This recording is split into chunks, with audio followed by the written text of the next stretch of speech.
My name's Eric, and you're watching a live call-in program brought to you by CAN TV. I represent Jesse Brown VA Medical Center, and for the next 25 minutes, we're going to be talking about Sexual Assault Awareness Month, in particular military sexual trauma.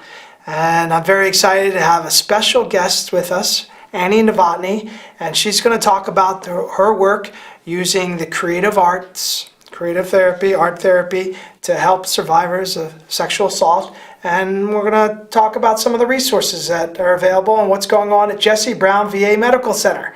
So join us. This is live. Give us a call, 312-738-1060. Hello, Annie. Thank you for coming on. Thanks for having me. So tell us a little bit about your connection to Jesse Brown VA and your work with sexual assault and military sexual trauma. Absolutely. I started at Jesse Brown a little over about a year and a half ago as the art therapy intern under Patrick Morrissey, the art therapist at Jesse Brown. I am currently a student at the School of the Art Institute of Chicago in the Masters of Art and Art Therapy and Counseling program. I graduate in 2 weeks. Ooh, congratulations. Thank you very much. And I basically proposed to run a group, co-facilitate a group with Dr. Buchanan, who is the military sexual trauma coordinator at Jesse Brown. And we did a part talk therapy, part art therapy group that was a peer support group for female veterans that had experienced military sexual trauma. And it went really well. I think it was an interesting hybrid, kind of like the first of its kind. And I also ran other art therapy groups in the art therapy clinic. So that was my introduction to Jesse Brown. And then, basically I am currently working at Resilience, which is formerly known as Rape Victim Advocates, which is one of the oldest and largest nonprofit rape crisis centers in the Chicagoland area. And so I'm continuing the work of using art therapy and creative art expression to address sexual trauma in my current field work, but I will be re-entering Jesse Brown this summer in order to conduct a small qualitative study with female veterans, again, who have experienced military sexual trauma using fiber-based art therapy.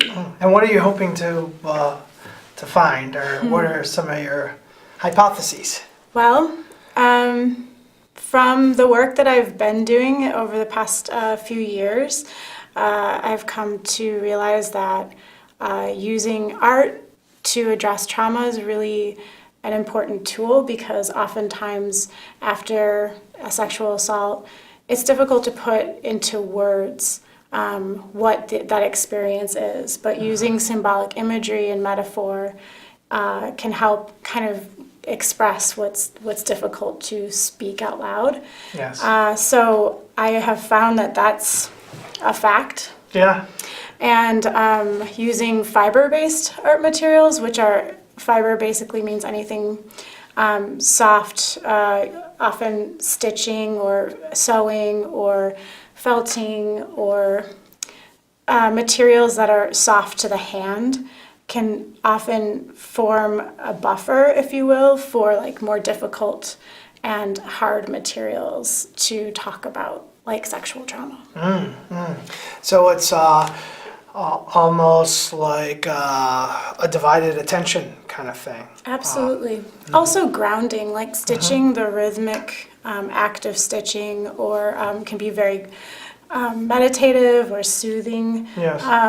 Often, kind of since since women's work, if you will, in quotations, came to be, women have gathered for centuries and centuries to stitch and make quilts together and talk and be in community and support one another or share information. Yeah, that makes a lot of sense. I remember well, I was a few years ago now, about when I was in active duty in the Navy.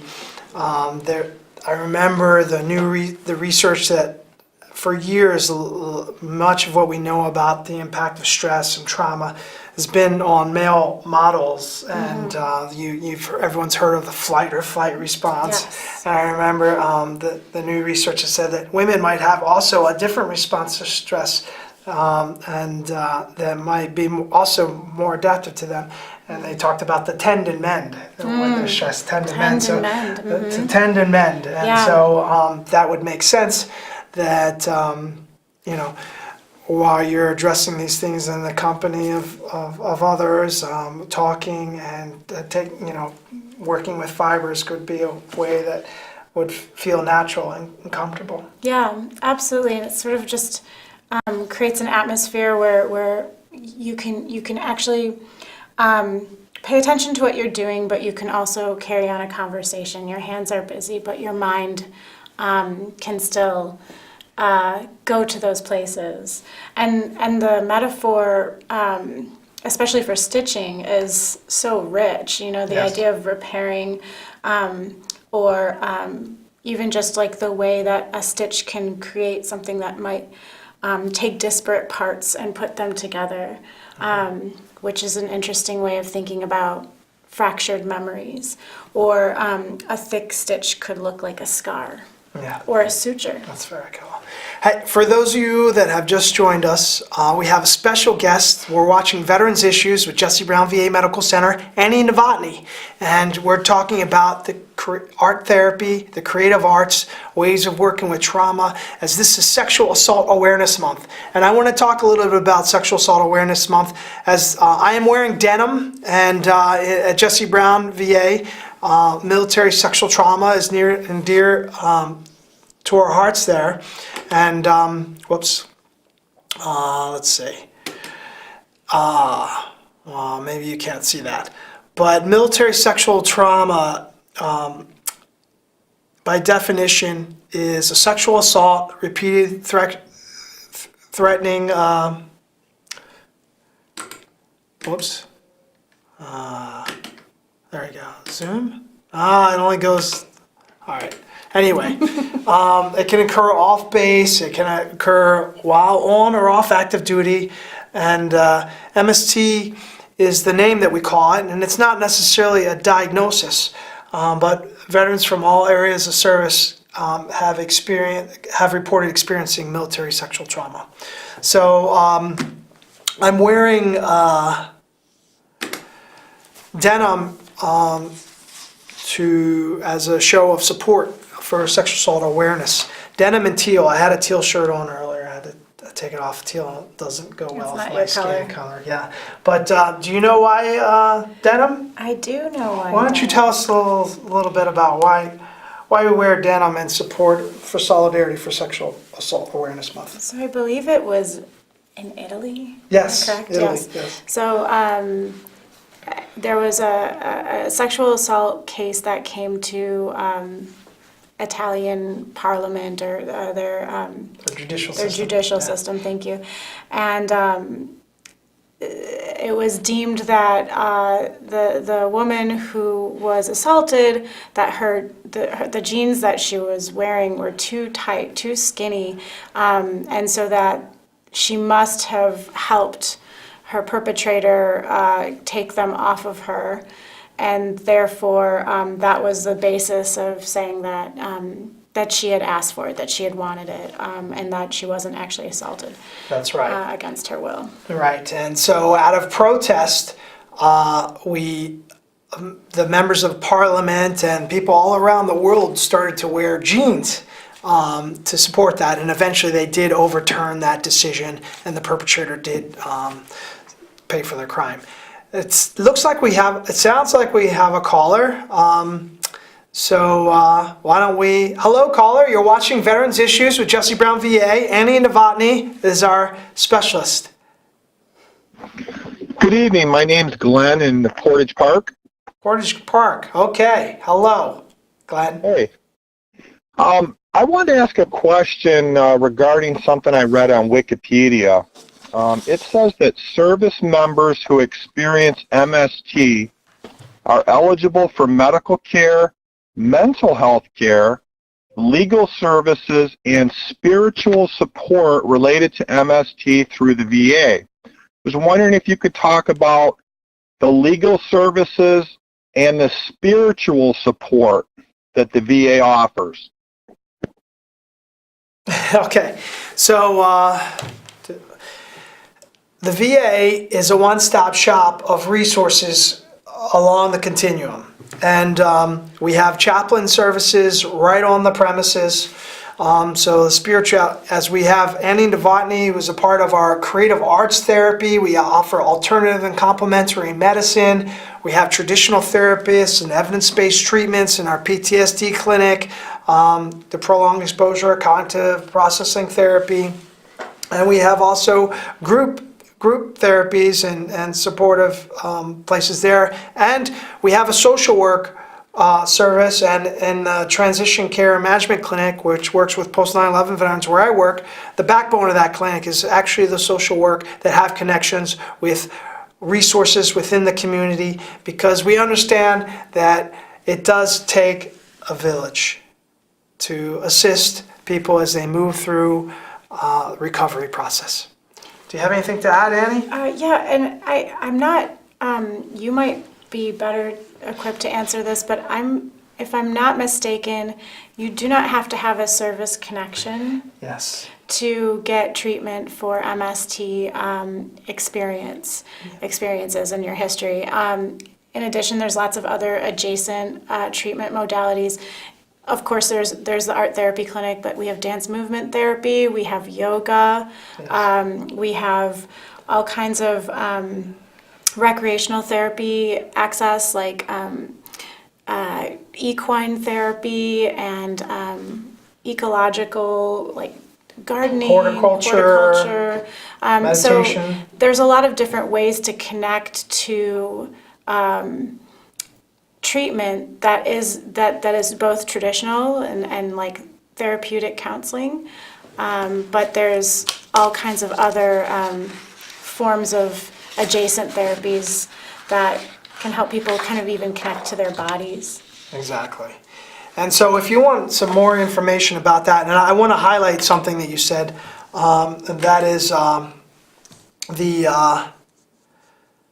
MST, your designated MST, when you work with a provider and the provider, has faith in your account of what happens, and that opens up a whole door of resources. You never get billed, it's free services, anything that's possibly related to the MST.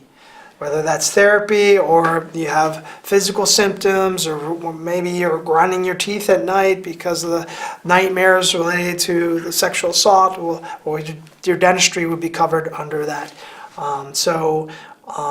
It's really important resource because many of the survivors of sexual assault are reluctant to come forward, especially in the military, where there's been bureaucracies and stigma and all kinds of things that work against help seeking. So we want to make it as easy as possible to get the help you need with no hassle.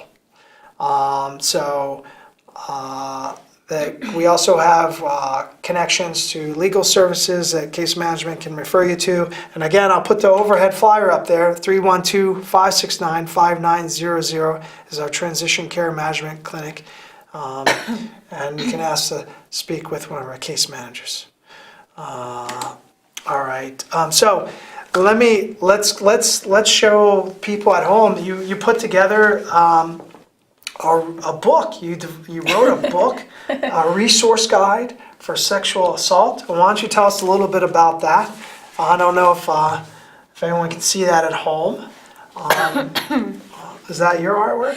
No, actually, so I put out a call for artwork from art therapists that work with survivors of sexual trauma, and I received a lot of submissions, and this is actually the artwork of Trissa Dowd, who is one of my cohort at the School of the Art Institute. Oh, okay. This is a collage she made. She works at the YWCA. Shout out YWCA. YWCA. And yeah, so this is essentially a guide of terminology and resources for survivors and their allies. So I think kind of as I was explaining to you earlier, Yeah, where did you get that idea? there's a lot of different systems that somebody who has experienced sexual violence might come up against in the aftermath of that violence. So there's like the judicial system, there's the healthcare system, and then there's like family and community systems. And so all of these different systems have different language and terminology around the experience of survivorship. And I thought it would be important to make that information a little bit more readily available to people so that they have a way of communicating and also understanding how these systems work and interact. I think a lot of people watch Law and Order Special Victims Unit and they have this idea that like they're going to go to court and it's going to be this whole thing, and it's much more complicated and traumatizing, usually re-traumatizing than that.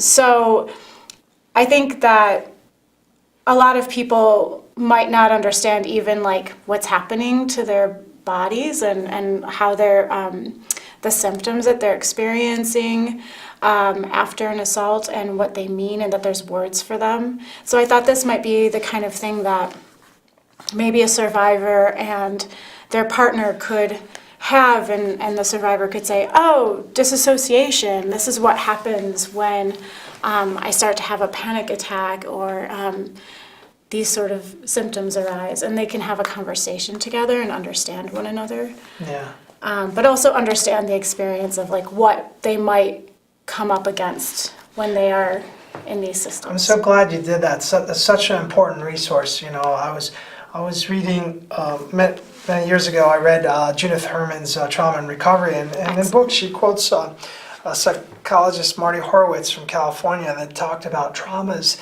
is that which we can't integrate into our life script. It's literally, we don't have the words. And so it's having some terminology, some words, empowers people. And, Exactly, knowledge is power. Knowledge is power. Developing the words, and then also the creative arts. Again, Bessel van der Kolk, who wrote The Body Keeps the Score, is one of his big things is like trauma processing. We have to integrate the body and the mind. We have to use the words, but we have to get into the body to integrate those. Absolutely.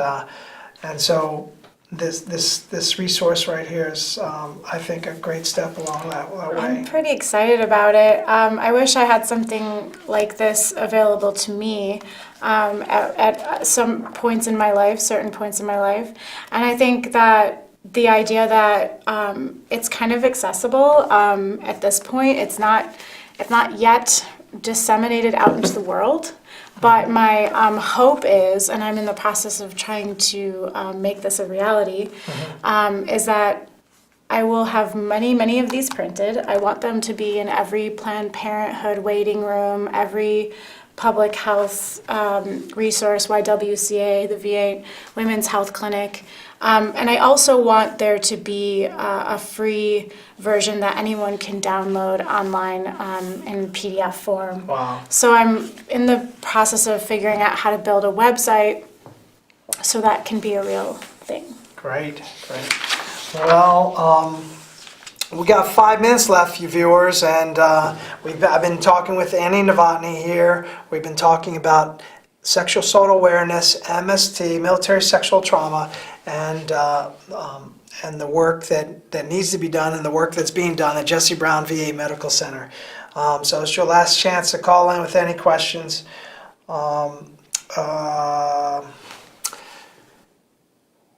So how do you take care of yourself? Hi, that's a Annie. great question. Yeah, because eating trauma for breakfast, lunch, and dinner, right? Yes. I actually saw Tarana Burke speak, who is the founder of the Me Too movement, hashtag Me Too. Incredible woman, incredible speaker. And that question was asked to her, and I think it really resonated with me, what she said, and I think it makes a lot of sense. But I try... What did she say? I'm getting to that. Okay, sorry. She said, I curate joy in my life, and I protect it. I protect it very seriously. And I thought that was really beautiful. Like she said, I make a plan for joy, and I don't move that joy off the calendar. And so I try to connect to joy anytime I can. I do have a yoga practice that I try to connect to my body and breathing as much as possible. I have a 4-year-old who is the epitome of joy. Okay. Except when she's not. And I try to make art as much as possible. Okay. I actually both preach it Practice what you preach. and practice it, yes. Very cool. And so the art practice does keep me very grounded. Right. Awesome. So what is your favorite healthy food? How do you feel the body? My favorite healthy food? I don't know.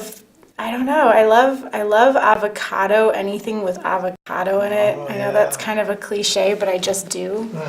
I like to cook salmon and vegetables and rice. All right. Is that a good answer? What is your guilty junk food pleasure? My guilty junk food pleasure? Oh, geez. Anything with chocolate? I don't know. I'm kind of on the other spectrum, though. I'm not so into sugar. I love salt. I love salt and fat. So if there's like sugar and salt, it's a bonus, like a salted caramel dark chocolate thing. Like dates wrapped in bacon or something? Sure. That sounds great. Anything wrapped in bacon, really. All right. Well, one last question. If you could invite anyone to dinner to share your healthy and your junk food pleasure, who would that be? Oh my and gosh. why? That's okay. Wow. On the spot. Just a free association. We call this rapid fire segment. Probably Beyonce. Beyonce. Really? Yeah, I'd love to hang out with Beyonce. Okay. Cool. And eat dates wrapped in bacon. Yes. All right. Awesome. So for those of you that joined us, thank you. Thank you for watching. Know that if you need to talk with someone, we have the Veteran Crisis Line is 24 hours, 7 days a week. Someone that will talk to you. If you're a veteran, you hit 1, it goes to the nearest VA hospital. Connect with resources. If you're a civilian, you just follow the prompts and there's someone to talk with you as well. We're going to be back here. I represent Jesse Brown VA Medical Center. I wanted to thank Annie for coming on. Thank you so Good much luck for to you in your career and your research study. And if people are interested in participating in that, how would they connect? They would contact Patrick Morrissey. Patrick Morrissey is one of our art therapists at Jesse Brown VA Medical Center. The Art Therapy Clinic and the Wellness Center. The Wellness Center at Jesse Brown, 820 South Damon. That's right. And that, let's see, that there's some there's some phone numbers there. If you have some questions about there, you can find out from the operator there at 312-569-VETS. And you can learn more about us at Jesse Brown. I think we have a Facebook page, Chicago VA Facebook. And we're going to be back here next month, 4th Thursday of the month. And stay tuned to watch the West Garfield Park Youth Council. Check us out. I think we just got a new Instagram, VA Chicago, and we're on Twitter as well. So check us out, and goodbye for now.